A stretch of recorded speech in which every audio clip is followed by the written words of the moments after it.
J'ai perdu ma femme il y a 10 ans et j'habitais avec ma fille de 8 ans et mon fils de 3 ans à l'époque. Je savais que ma fille et mon fils étaient très déprimés. J'ai toujours me demandé comment je pouvais les aider.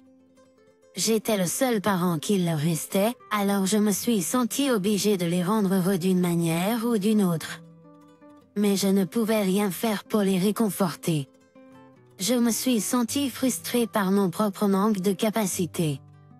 Tous les jours, je courais après les souvenirs de ma femme décédée. Même si j'étais leur père, j'avais honte de moi-même. Je me blâmais tous les jours. La solitude semblait avoir envahi toute la maison. Néanmoins, le temps ne s'est pas arrêté. Quoi que nous ayons perdu, le temps passait toujours. Chaque jour, je me levais, préparais le petit déjeuner pour mes filles et accompagnais ma fille à l'école primaire. Ensuite, je déposais mon fils à la maternelle avant de me rendre au travail. Pour être honnête, travailler en pleurant ma femme était extrêmement difficile. De plus, juste penser aux émotions de mon fils et de ma fille me donnait l'impression que ma tête allait exploser. Mais nous ne pouvions pas vivre si je ne travaillais pas. Pour le bien de mes enfants, je me suis vraiment efforcée de travailler dur. C'est à ce moment-là que j'ai dû partir en voyage d'affaires pour le travail et m'absenter de la maison. Je devais demander à ma mère de s'occuper de mes enfants pendant un moment. Pour être honnête, j'étais tellement inquiet que je n'ai même pas pu envisager d'entreprendre un voyage d'affaires. Lorsque j'ai appris que j'allais entreprendre un voyage d'affaires, je voulais refuser et rester à la maison avec mes enfants. Cependant, il s'agissait d'un travail important, alors je n'ai pas pu dire non et j'ai décidé d'y aller. Le voyage a duré environ une semaine. Tout au long de cette semaine, j'ai passé de nombreux appels téléphoniques pour entendre les voix de mes enfants. Je les ai appelés pour m'assurer qu'ils étaient aussi à l'aise que possible. Entendre leur voix au téléphone m'a naturellement motivée à aller travailler le lendemain. Je les appelais pour les rassurer, mais j'avais l'impression qu'ils étaient ceux qui me remontaient le moral. Quand je suis rentrée après mon voyage d'affaires, mes enfants m'ont accueilli avec le sourire. Voir leur visage souriant, j'ai naturellement commencé à sourire aussi. Je suis rentrée à la maison. Je leur ai souri en retour et suis entrée dans la maison. L'atmosphère dans la maison semblait s'être légèrement modifiée. Je ne leur ai rien demandé. Parce qu'il y avait une chance que quelque chose comme ça se produise plus tard, j'ai cuisiné le dîner pour les enfants et leur ai parlé de la semaine dernière. Vous m'avez manqué pendant ma semaine d'absence? Pas du tout. Tu nous as appelés assez souvent. Je suis maintenant en primaire. Tu aurais pu t'absenter plus longtemps. Nous avons parlé de choses anodines depuis longtemps. Ce n'était pas exactement comme avant, mais j'ai eu l'impression que nous avions passé un bon moment à nous rencontrer après une longue période. Ma fille a commencé à sourire plus souvent après cela et mon fils pleurait rarement.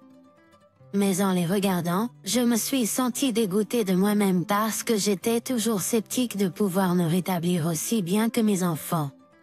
Je pense à ma femme. Mes enfants doivent aussi avoir manqué leur mère, mais ils faisaient de leur mieux pour continuer. Pourtant, je n'avais pas changé du tout. Je pensais toujours à ma femme tous les jours et j'avais envie de pleurer. Je devrais être celui qui guide les enfants, mais je n'ai pas été capable d'apporter de changement. J'en suis même venue à me mettre en colère contre moi-même. Puis, mon fils m'a remis une lettre de son jardin d'enfants. La lettre contenait des détails sur la journée sportive à venir.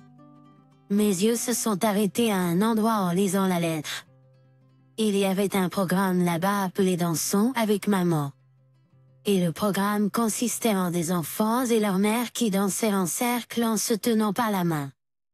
Comme c'est insensible de programmer une telle activité à ce moment-là, je me suis dit.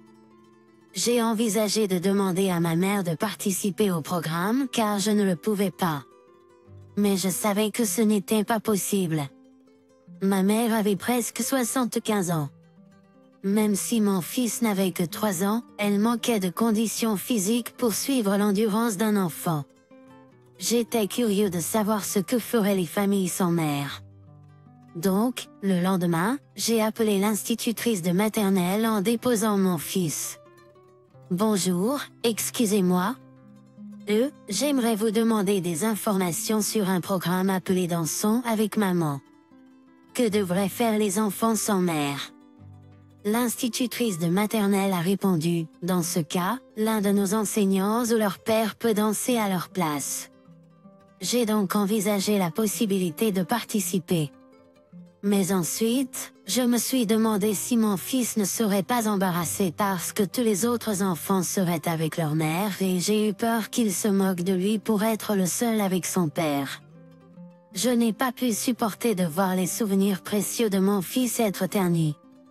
J'étais troublée, mais j'ai quand même décidé de demander à l'institutrice de maternelle de prendre ma place. Le jour de la journée sportive était une belle journée ensoleillée sans nuages dans le ciel, parfaite pour l'occasion. Les enfants étaient ravis d'avoir une belle journée ensoleillée pour leur journée sportive. Quel temps magnifique! Certainement. Je vais donner le meilleur de moi-même aujourd'hui. Même si le temps était agréable, mes sentiments n'étaient pas au beau fixe car mon esprit était préoccupé par le programme. Est-ce vraiment une bonne idée de demander de l'aide à l'enseignante ou aurais-je dû participer? Je me demandais si mon fils s'opposerait à ma participation étant donné que tout le monde d'autre là-bas était une mère.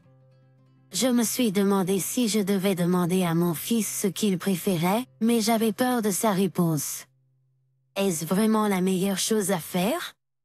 Je me suis demandé plusieurs fois. Je me suis forcée à croire que c'était la seule option que nous avions. Et puis le jour des sports a commencé. Le programme Let's Dance with Mommy était prévu pour l'après-midi. Jusqu'à ce moment-là, j'étais déterminée à me concentrer uniquement sur la performance de mon fils. Puis la compétition du matin était terminée et il était temps de faire une pause déjeuner. Ma mère est également arrivée et nous avons partagé le déjeuner qu'elle avait préparé pour nous.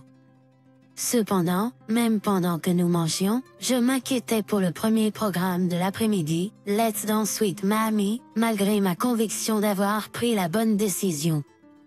Alors je lui ai demandé directement, que vas-tu faire avec la partie Let's Dance with Mommy? Mon fils a souri. J'ai une idée, a-t-il dit. J'ai été soulagée d'entendre sa réponse. Son enseignante de la classe l'avait probablement prévu pour danser avec elle. Je vois. Je vais te regarder. Bonne chance, lui ai-je dit.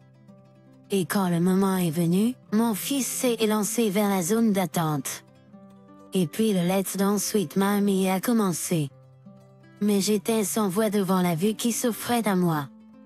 Viens, Jack, allons-y. Ma fille était là en lui disant cela. J'ai été surpris parce que je ne savais pas qu'elle allait également participer au programme. Parce que je m'attendais à ce que l'enseignant danse avec lui.